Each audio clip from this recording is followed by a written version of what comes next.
C'est l'histoire d'un chef d'État charismatique aimé de son peuple. C'est l'histoire d'un chef d'État qui a voulu développer son pays à travers un programme ambitieux.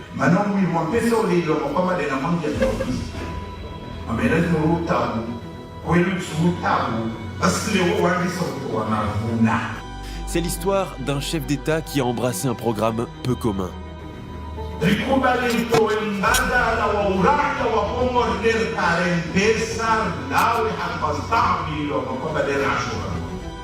l'histoire d'un chef d'État qui avait des rêves et qui les a fait vivre à son peuple.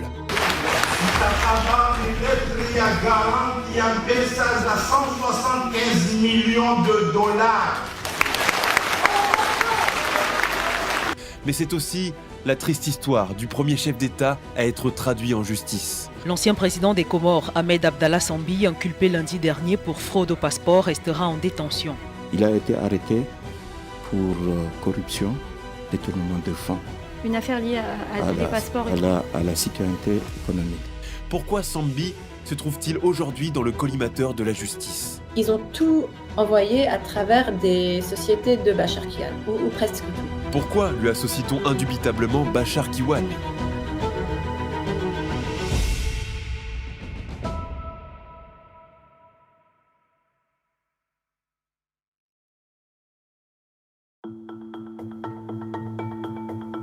Pour comprendre le scandale qui existe autour de la citoyenneté économique, il faudrait connaître l'homme à l'épicentre de tout ce tumulte, Bachar Kiwan. Bachar Kiwan, c'est un homme d'affaires franco-syrien qui, à l'époque, vivait au Koweït. Pendant très longtemps, il avait fait sa vie au Koweït. Il avait marié une Française, mais ils habitaient dans la ville, la capitale. Il a créé beaucoup d'entreprises de presse, il s'est allié à des régimes puissants comme celui de Bachar el-Assad, parce que c'est un Syrien, c'est un franco-syrien. Il a fait des études à Montpellier, il est titulaire d'un diplôme d'économie, mais aussi un diplôme de communication. Donc c'est quelqu'un qui a quand même une certaine prestance, qui a une carrure incroyable.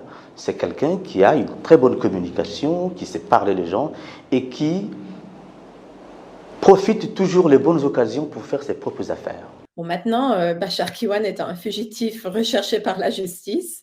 Je ne suis pas trop sûre où il est, mais dans les années 2000, Kiwan a été impliqué dans plusieurs affaires criminelles, dont cette histoire des citoyennetés économiques comoriennes, mais aussi plus récemment le scandale 1MDB, qui concernait un gigantesque divertissement de fonds malaisiens autour du monde. Ce n'était pas le personnage principal de cette histoire, mais il avait quand même joué un rôle, encore une fois, en aidant Joe Low, c'est un Malaisien qui est très recherché, à transférer des fonds aux Comores pour effectivement blanchir de l'argent. L'histoire d'amour entre Bachar Kiwan et les Comores a commencé dans les années 97. Lorsqu'il a visité l'archipel avec une délégation d'hommes d'affaires venus chercher des opportunités là où aucun de leurs concurrents n'avait jamais osé poser le pied. Et donc, il est venu dans notre pays avec cette volonté de vouloir aider le pays à se développer, même si on va se rendre compte avec le recul que c'était pas ça. J'étais très ému à l'arrivée à l'aéroport de Moroni. L'accueil chaleureux et l'hospitalité qui m'a été accordée m'a touché droit au cœur. Et c'est vrai que chaque fois que je viens en Comores, je rentre à la maison, je retrouve un confort. Je suis vraiment content et heureux. Hier, c'était exceptionnel. Voir cette foule qui m'attendait à mon arrivée, ça m'a touché, ça a réveillé en moi cet amour que j'ai pour le Comores. J'ai voulu le dire et c'est vrai que chaque fois que je viens en Comores, c'est une joie, c'est l'occasion pour moi de ressentir cette amitié que j'ai pour les Comores. En 2006, Kiwan cherchait un allié à la présidence. Il choisit Ahmed Abdallah Mohamed Sambi, un homme idéaliste et relativement nouveau en politique, devenu président de l'Union des Comores. Je tiens tout d'abord à exprimer mes sincères remerciements à son Excellence le Président Ahmed Abdallah Mohamed Sambi, qui a été à l'initiative de ce forum. La connexion entre Bachar et Sambi allait être tellement forte au point où il est nommé à un poste spécial pour les Comores. Officiellement, Bachar était consul honoraire des Comores. Il avait un passeport diplomatique, il s'est construit une maison dans le pays. il connaissait tout le monde. Il était très, très, très bien connecté. Et je crois que dans son cœur, je crois que Bachar se considérait presque comme un roi ou un prince, à la fois responsable pour l'avenir des îles et très intitulé. Il faisait tout ce qu'il voulait. Et donc, je crois on pourrait même caractériser ce personnage de Bachar comme un colon moderne, ou bien même un mercenaire. C'était presque le petit-fils de Bob Denard. Ou le fils plutôt, avec son âge, oui.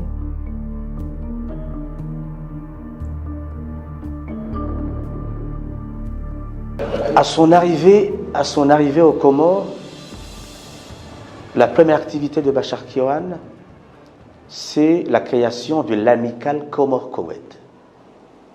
L'amicale Comores-Koweït. C'est une façon pour lui de montrer des signes de bonne volonté, que voilà, c'est un pays frère, les Comores, c'est un pays frère, donc il faut aider. Et par la suite, avec le développement du programme, il a créé la BFC, la Banque fédérale de commerce. Parce que c'est là où devrait transiter, c'est là où devraient quand même s'organiser les opérations, les transactions et pas les autres. Et par la suite, l'organe qui va chapeauter toutes les activités de Bachar Kiwan dans notre pays, c'est CGH, Comoro Gulf Holding. Une sorte de holding, comme ça a été dit, pour essayer de piloter une importante série de projets. On va voir par la suite que Bachar Kiwan va créer le journal Al-Balad. Un jour, lors d'une réunion au bureau, Kiwan prodigue des conseils à Sambi pour développer l'économie et financer les projets d'envergure qu'il caressait pour le pays. Ce sera le programme de citoyenneté économique.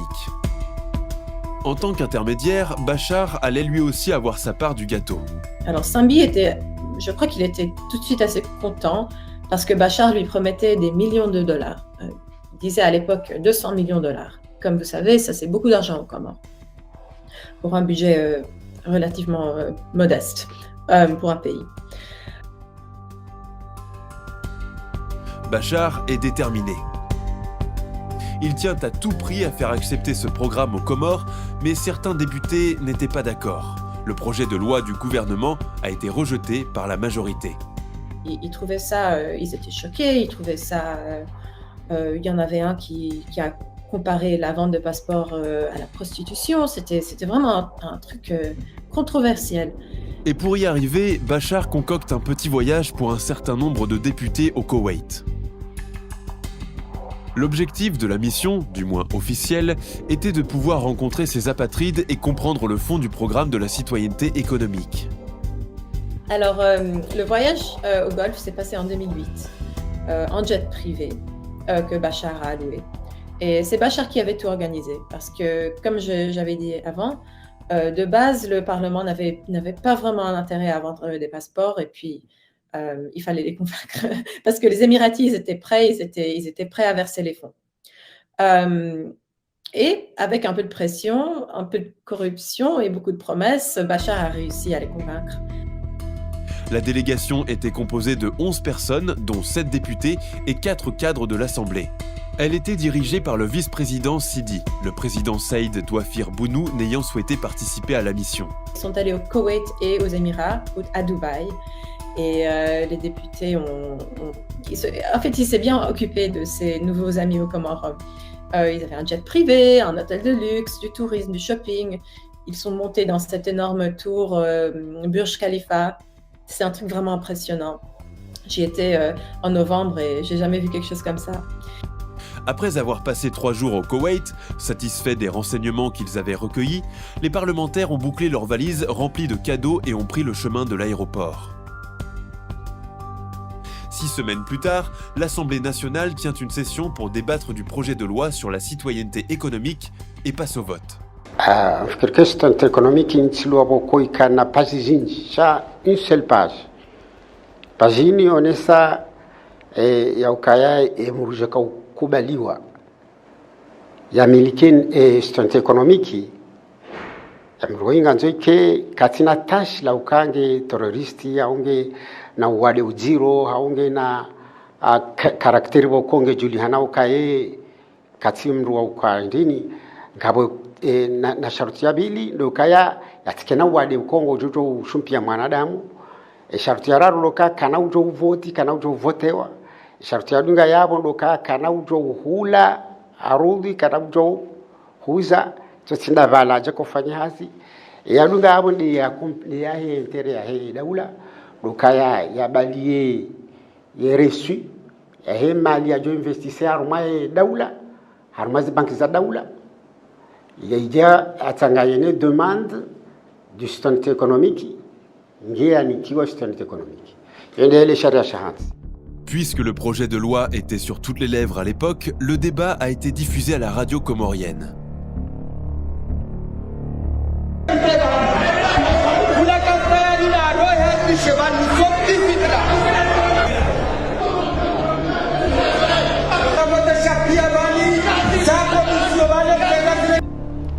Badabala majorité wa omboka ya mpaka wende wa shahidi zino watolwa wende bonze wenji madepite na autorité wa assemblée wale wa shahidi ya zino hizo waje warambia ukaya zino abasava na voter sharia hapo wakati ile majorité ikaya ya voter loi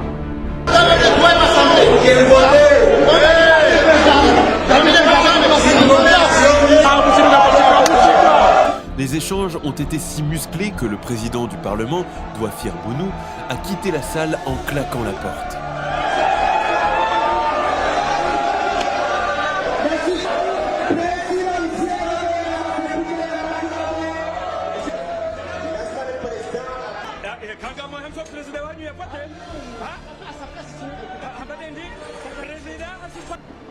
Mkinaka président de l'Assemblée, au squio rakovoti. Haharaya ukaya ritsendeleze voti vatina ikae majorité waju sa mkonti ha wakubali ukaya kartu vote angar votivo hajuha namna boko yo ki ma député kadjo kubali kanga sina majorité et président de l'Assemblée ambejanzao. Sidi, vice-président du Parlement et figure principale de l'opposition, n'a pas bougé. Rono kasile la majorité hajuha et vice-président Haya, arenge place, et majorité vote. Défiant la position de son propre parti et armé de 4 votes par procuration, Sidi a voté en faveur du projet de loi, comme les 13 députés restants. Une semaine plus tard, malgré le mécontentement de la population, la loi était officiellement sanctionnée par le président Sambi.